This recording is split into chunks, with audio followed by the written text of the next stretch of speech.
नमस्ते दोस्तों, स्वागत है आपका ज्ञान की बात चैनल में, जहां कहानियां सिर्फ सुनाई नहीं जाती, महसूस भी करवाई जाती हैं। आज हम लेकर आए हैं माया में फंसे नारद जी। लेकिन कथा शुरू करने से पहले अगर आपने हमारे चैनल को अभी तक सब्सक्राइब नहीं किया है तो जरा प्यार से वो लाल बटन दबा दीजिए और साथ में वो बेल आइकन भी, क्योंकि ऐसी ही कथा और कहानियां हम हर हफ्ते आपके लिए लाते रहते हैं। तो आइए बिना देरी किए शुरू करते हैं।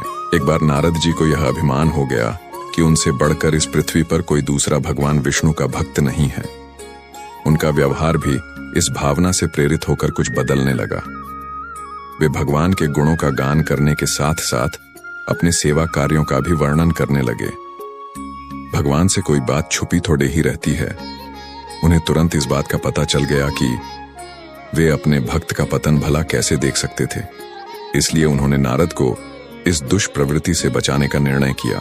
एक दिन नारद जी और भगवान विष्णु साथ साथ वन में जा रहे थे। अचानक विष्णु जी एक वृक्ष के नीचे थक कर बैठ गए और बोले, हे नारद जी, हम तो थक गए हैं, प्यास भी लगी है, कहीं से पानी मिल जाए तो लाओ।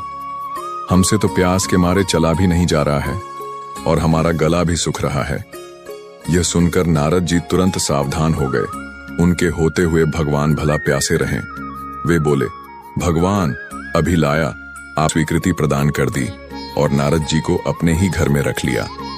2-4 दिन पश्चात शुभ मुहूर्त में उसने अपनी कन्या का विवाह नारद जी के साथ कर दिया तथा उन्हें गांव में ही उतनी जमीन का टुकड़ा दे दिया जिससे खेती करके वे आराम से अपना और अपने परिवार का पेट भर सकें। अब नारद जी की वीणा एक खूंटी पर तंगी रहती, जिसकी ओर उनका ध्यान बहुत कम जाता। अपनी पत्नी के आगे नारायण को वे भूल गए। दिन भर खेती में लगे रहते, कभी हल चलाते, कभी पानी देते, कभी बीज बोते तो कभी निराई गुद्धाई करते। जैसे जैसे पौधे बढ़ते उनकी प्रसन्नता का पारावार न रहता। फसलें हर वर्ष पकती, कटती, अनाज से उनके कोठार भर जाते। नारद जी गांव के एक संपन्न किसान माने जाने लगे। वर्ष दर वर्ष बीतते चले गए और नारद जी की गृहस्थी भी बढ़ती चली गई। 3-4 लड़के लड़कियां भी हो गईं।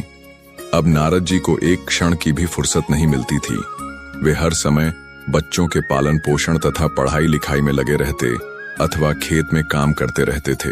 अचानक एक बार तेज बारिश हुई जिसने बहुत दिनों तक बंद होने का नाम ही नहीं लिया। बादलों की गरज और बिजली की कड़क ने सबके हृदय में भय उत्पन्न कर दिया। मूसलाधार वर्षा ने गांव के पास बहने वाली नदी में बाढ़ की स्थिति पैदा कर दी। चारों ओर पानी ही पानी फैला गया। कच्चे पक्के सभी मकान ढहने लगे। घर का सामान बह गया। पशु भी डूब गए। उनके व्यक्ति मर गए। गांव में त्राही त्राही मच गई। नारद अब क्या करें? उन्होंने भी घर में जो थोड़ा कीमती सामान बचा था उसकी गठरी बांधी और अपनी पत्नी तथा बच्चों को लेकर जान बचाने के लिए पानी में से होते हुए बाहर निकलने लगे। नारद जी बगल में गठरी थामे, एक हाथ से एक बच्चे को पकड़े और दूसरे हाथ से अपनी पत्नी को संभाले हुए थे। पत्नी भी एक बच्चे को गोद में और एक का हाथ पकड़े धीरे धीरे आगे बढ़ने लगी। पानी का बहाव अत्यंत तेज था तथा यह भी पता नहीं चलता था कि कहां गड्ढा है और कहां टीला। अचानक नारद जी ने ठोकर खाई और गठरी बगल से निकलकर बह गई। नारद जी गठरी कैसे पकड़ते? दोनों हाथ तो घिरे थे। मन मसोस कर सोचा, फिर कमा लेंगे। कुछ दूर जाने पर पत्नी एक गड्ढे में गिर पड़ी और गोद का बच्चा छूटकर बह गया। पत्नी बहुत रोई, लेकिन क्या हो सकता था। धीरे धीरे और 2 बच्चे भी पानी में बह गए। उन्होंने बहुत कोशिश की बचाने की, लेकिन कुछ न हो सका। दोनों पति पत्नी बड़े दुखी, रोते, कलपते, एक दूसरे को सांत्वना देते कोई ऊंची जगह ढूंढते रहे। एक जगह आगे चलकर दोनों एक गड्ढे में समा गए। नारद जी तो किसी प्रकार गड्ढे में से निकल आए, मगर उनकी पत्नी का पता कहीं नहीं चला। बहुत देर तक नारद जी उसे इधर उधर दूर दूर तक ढूंढते रहे, लेकिन व्यर्थ रोते रोते उनका बुरा हाल था। हृदय पत्नी और बच्चों को याद कर करके फटा जा रहा था। उनकी तो सारी गृहस्थी उजड़ गई थी। बेचारे क्या करें, किसे कौन से, अपने भाग्य को या भगवान को। भगवान का ध्यान आते ही नारद जी के मस्तिष्क में प्रकाश फैल गया और पुरानी सारी बातें याद आ गईं। वे किस लिए आए थे और कहां आ गए। ओहो, भगवान विष्णु तो उनकी प्रतीक्षा कर रहे होंगे। वे तो उनके लिए जल लेने आए थे और यहाँ गृहस्थी बसाकर बैठ गए। वर्षों बीत गए गृहस्थी को बसने में और फिर सब नष्ट हो गया। क्या भगवान अब भी मेरी प्रतीक्षा में उसी वृक्ष के नीचे बैठे होंगे? ये सोचते ही बाढ़ गायब हो गई। गांव अदृश्य हो गया। वे तो घने वन में खड़े थे। नारद जी पछताते और शर्माते हुए दौड़े। देखा, कुछ ही दूर पर उसी वृक्ष के नीचे भगवान लेटे हैं। नारद जी को देखते ही उठ बैठे और बोले, अरे भाई नारद, कहाँ चले गए थे? बड़ी देर लगा दी। पानी लाए या नहीं? नारद जी भगवान के चरण पकड़कर बैठ गए और लगे अश्रु बहाने। उनके मुंह से एक बोल भी नहीं फूटा। भगवान मुस्कुराए और बोले, तुम अभी तो गए थे, कुछ अधिक देर थोड़े ही हुई है।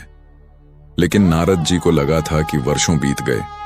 अब उनकी समझ में आया, यह सब भगवान की माया थी, जो उनके अभिमान को चूर चूर करने के लिए प्रकट हुई थी।